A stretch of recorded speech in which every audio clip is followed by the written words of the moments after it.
I know. You know. I don't woke up on a dirty bed. I don't woke up on a dirty floor. I don't woke up in the bookers next to niggas who did 30 doing 30 more. I don't woke up with a hangover. I don't woke up in a Range Rover. What up, y'all? It's your girl, Robin the Heart, and we are in DTLR OBT in Orlando, Florida. And I have a special guest with me. I have Axel Leon. How are you doing today? How you feeling, man? I'm chilling, man. We out here in Florida. Yeah. DTLR, you already know. In the South Bronx, man. Yeah, I know you were in Tampa yesterday, and now you're here in Orlando with us today. How did your show go last night? The show was amazing. Thank everybody for coming out. I had people show up that I didn't know that much people knew me in Tampa. And I did the Henny Fest like last week over here too in Orlando. That came out pretty cool, so I hope people pull up tonight. Yeah, I think people are definitely going to pull up tonight. You're definitely making a name for yourself down here, at least. I know you already have your name up north, but we're starting to catch on down here. Yeah, I got to just kill a couple radio shows around this time. Yeah. I got to go live up there and do my thing. Shout out DJ Drama. I'm about to do DJ Drama in Atlanta. I'm going to go over to the LA Leakers and just take care of these codes. Nice. So, question, okay. We know that you're Puerto Rican. You definitely make that known. Do you speak Spanish fluently? Absolutely. Okay. All the way. Okay. I mean, we were raised in a Spanish household. I learned English in kindergarten, probably. First grade, I was still bilingual till like half the year, and then I got switched over. Oh, wow. Yeah, I was curious about that because from my understanding, you didn't really learn about the hip-hop culture until, you were 9 or something? Absolutely, probably like 10, 11. Like around, like 11 years old, and I started rapping at 13. Like immediately when I found out, I thought it was cool. Like I walked out my side door one day, and some guy was like rapping over an instrumental, but I didn't know what he was doing because I'm used to like hearing the music already done. I was like, wait, he's like putting words on like something. I said, oh, people can do this themselves. And I just thought it was cool. I thought I should make up my own stuff. And I started with poetry. Yeah. And then my teacher gassed me like in 5th grade. She was like, you have the best poem. I don't know if she gassed me. 6th grade was my teacher. She said, you got the best poems. Now you got to go around the class and show them how they got to do a poem. They don't understand. And I was like, all right, cool. This is like mad easy. And like I went and I showed people. Yeah. And now you're here today. All right. But going back to just when you were a kid, okay, so you didn't even learn English until you're in kindergarten. So that's what, 5, maybe 6. So I know obviously you're an adult now, but to not even know really the language like that, and then you learn the language. And then master it like that. Right, like that. That's crazy. I think that's insane. I tell people that all the time. This is a sport, obviously it's not our sport. It's like we're like very in the game, but it's not too many of us. I'm not on the culture shit too hard, like, oh, it should be Puerto Ricans or this. It's whatever, it's people that rap. It just happens to be like a full-blown Spanish kid, learned the language and became a wordsmith, kind of. Yeah, I think that's dope. I think I can do it in Spanish too, but if I don't, you gotta know slang. Like I rap slang for people that grew up like me. So like if I don't have the current slang, and I like to be the best at what I do, so I won't be the best at write Spanish rhymes, so I'll just stay here. Okay. Do you think you'll ever venture out to that though? No, I have, but I just want to be like, if I could do 3 months in Puerto Rico, probably nobody could fuck with me after that. Okay. I just have to adapt, know how they live, and I gotta know what I'm talking about, know the short words, the bigger words, what means what. Yeah, I'll come back with an accent. I'll come back and it's like if it's a movie shit, like I would have to like snap back to like English me. Yeah. But if I could I could. You'll come back with an accent and a tan.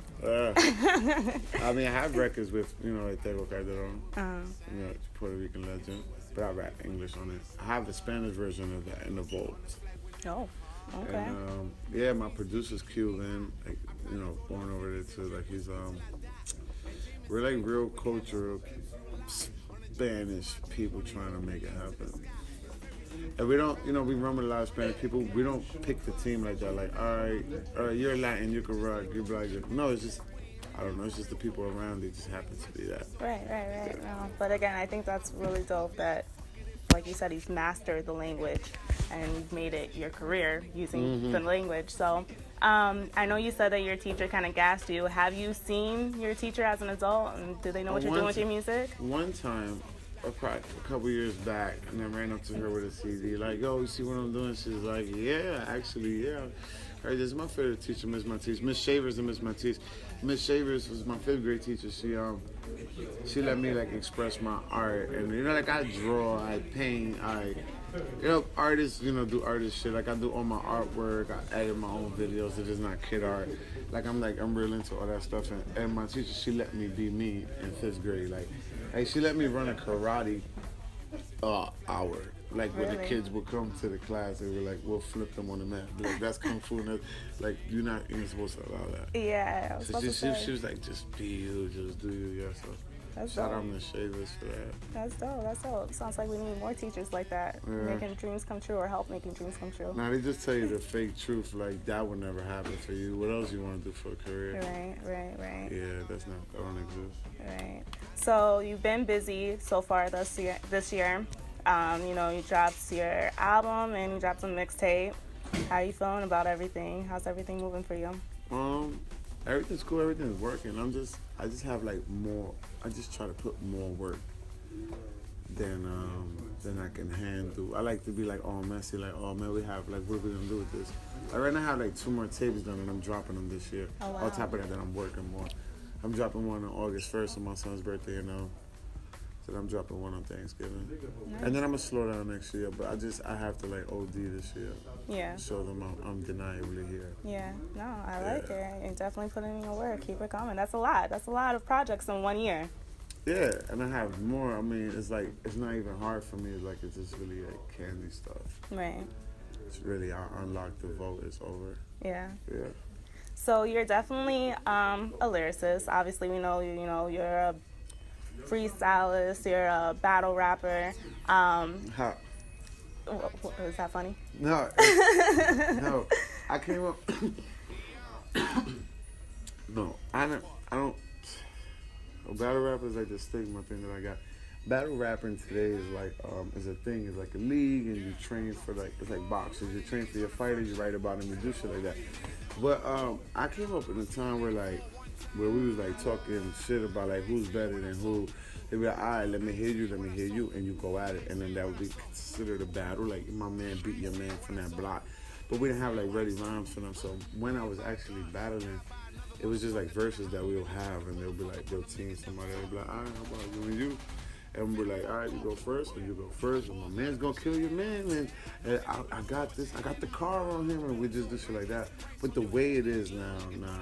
I never meant to be like that. It's just like, it took me in really well. Like people say, yo, you can't fuck with my man, and that went long. And I always have to prove to people that they can't fuck with me. That's what that was. Yeah. Okay. But I did go Fight Club 7-1. I lost in the Bahamas for 50,000 to Professor Green. Shout him out right now. He's a millionaire in the UK. It's me, Professor Green, Jen, and Sirius Jones. Yeah, and I stopped after that. Life is more expensive than battles. You can work real hard, and then you can your whole career be finished with a joke. Mm-hmm. Like they won't even be better than you. They just like they said something smart at that time, and it killed out that you work for. So I respect young battling kids. Yeah. I think like somebody, I don't play with that. Like I really so believe that somebody could come in, and if I play myself and allow to be challenged, I can give him my whole career in like 2 minutes of witty jokes, and then you hear his music and it'll probably be shit. You know what I'm trying to say? But then I would like fail, so I don't play with that. Yeah. I respect it. Okay. So not calling it battle rapping. No, whatever. I was down with it. No, I was down. I was a rapper that battled. Okay. Not a battle rapper. Okay. So yeah, but a lot of your music, again, it's freestyle. Straight off the dome. So. No, that's another thing. No. Freestyles are confused. There's 3 minutes for freestyles. I can rap really well straight off the dome. I can. Okay. I can rap about the story, about what you wearing, but I can do that. I don't play myself and do that when it's something real, but if you catch me drunk, I can do it really well. A lot of people can't. You have that freestyle, you make it up right there. You have the other version of freestyle, which is you when you rap over a beat that's not yours is considered a freestyle. So like if I'm on a Jay-Z beat, that's a freestyle. On an M beat, I did a freestyle to that song, or to a hot record that's out right now. But you write all of those. When you freestyle on the radio, you write all of those. It's not really a freestyle on the radio. It's you not singing a record that's yours. You're just gonna show us that you can rap. That's called a freestyle. When you're rapping outside, somebody got a camera, you're freestyling outside. And then you have freestyle house music, and it's just a genre. A lot of people confuse that. But they be like, he's not freestyle, he's looking at his phone. Yeah, but it's a freestyle over another beat, and I'm reading the lyrics to it. Right. Okay, so no, you definitely just dropped some knowledge on me. I'm sure somebody else, because every time that you're told freestyle, from what I thought, it was if just I off can the dome. freestyle like that, I will not be here. I mean, I thought it was, and it still is amazing, even written, but I was like, wow, that's crazy. Crazy. That'd be kind of crazy. Nobody probably exists that can do that. Everybody fucks up. M fucks up. J fucks up. Nobody does it like that. Like Jay writes in his head, but he writes in his head the way I write on a paper. Like he don't go, like he can go in and like make it up, but he like makes it up, says it, stops, wait, let me add this part, that don't go. That goes better. Boom. It's just like me. I'll be like, nah, wait, erase it. Oh yeah, that part. Boom. They're like, I'm sorry, I don't have like the mind capacity. Shout out Jim Jones, he can do that too. Really? Like he sits there and he'll be like, all right, done. I'll be like, nah, I don't know. I can't hold a line from downstairs. Straight up, I got too much to think about. Yeah. Okay. Well, you definitely dropped some knowledge on me. So, and how do you feel about, we hear a lot about different rappers who have ghostwriters. How do you feel about that? What are you talking about, Drake?